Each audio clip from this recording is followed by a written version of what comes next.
Same state, different city. Welcome everyone.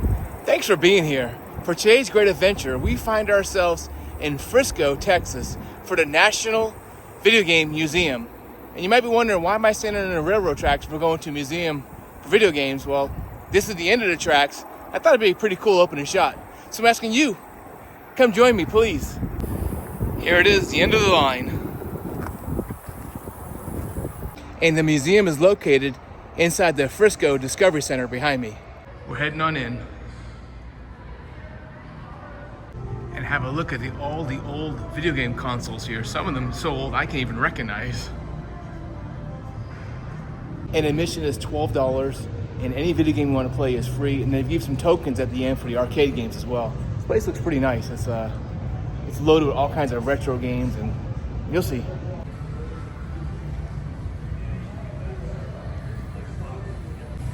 And you can play all these games. You got the Atari 7800, PlayStation 2, Sega Genesis, Xbox, NES, 64, Super Nintendo. And this is awesome. I used to have this game, the Pac-Man board game. Wish I still had it. And take a look at all the really old game systems, starting from 1972, the Odyssey 1, all these 1970s, early 80s video game consoles. And I'm not a humongous gamer, but I do enjoy playing video games here and there, especially the retro ones. All-time favorite of mine, especially at the arcade. Look at the old school Atari. I can play this if I want. The old Nintendo, I had that, had the Atari as well. And the old Xbox too. And they also have a bunch of the controllers here as well, some of the older ones, as well as some of the newer ones. And I am actually owner of the NES Zapper. I have one of those. And backtracking just a bit here, they got the station like stage 1, 2, so I'm gonna kind of follow along the stations here. And this is stage 1, the beginning. Again, all the old video consoles here as well. And then stage 2 is the timeline. These are the years. I started in the 70s early, now here's the mid 90s. And all the way into 2006, looks like the Nintendo Wii is the last one they have. And I stand corrected, they have an Xbox here and a Switch. And in stage 3 is the third party games, and basically Activision, Gemini. It gives you a brief explanation about first party, second party, and third party. And it gives you also a visual explanation of it as well.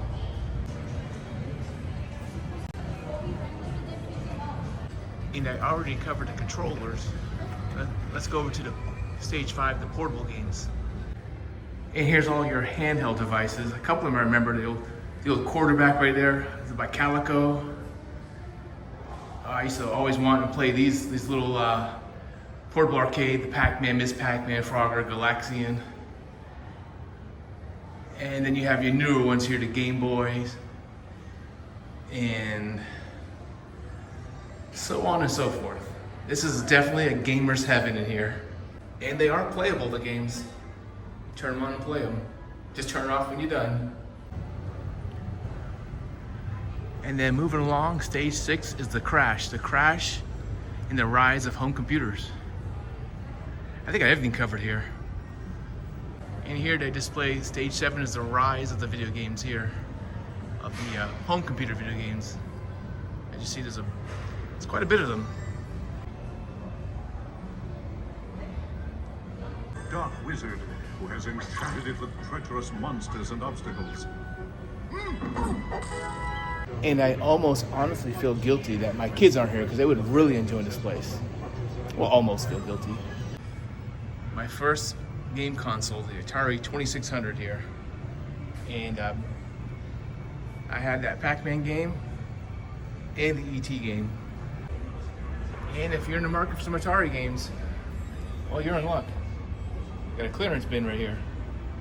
And here at stage 8 is you create your own characters.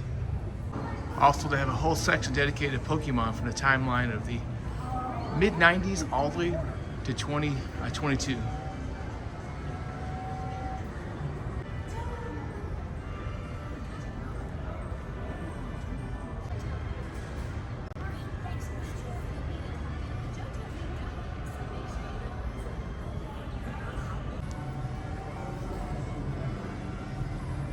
And then they have a section for VR games as well.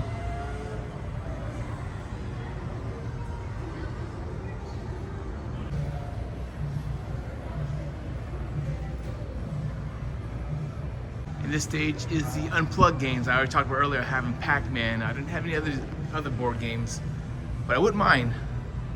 Double Dragon might be pretty fun. Ms. Pac-Man. And if you're into collecting patches, and I am, I like the Velcro more than the iron-on, but they got all kinds of really nice patches, Activision, some of the games as well, and that's neat. And take a look at the cereals as well. You got some Pac-Man, Sonic, Super Mario. And this one is your sanctuary, your home, only if my room looked this cool back in the day. Not so much for me though. And here's a better look at it.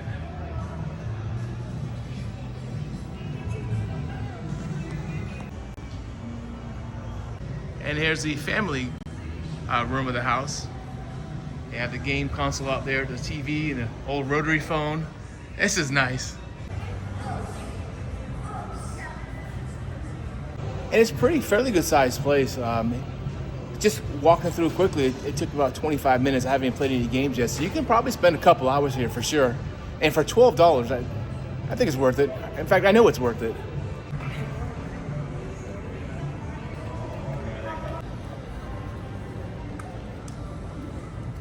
And those graphics on the wall, they're really nice. There's something special. Whoever did those, he did a really good job. And then the bonus room at the end here needs the arcade games you can play with the coins. Actually, it's back here with the really loud copyright music, and Def Leppard's playing, which I don't mind, but I gotta get away for YouTube. The music just cut off for a second. Let me show you some of the arcade games here. Here's more of the retro arcade room while the music is off right now. Got about 30 games in here probably. And the cool thing where the arcade is at, they're playing all 80s music, which is appropriate because most of those games, or almost all of them, are 80s arcade games. So that's really cool. And when you're finished, you exit out into a gift shop. Pretty nice gift shop as well. I'm gonna look around before I leave.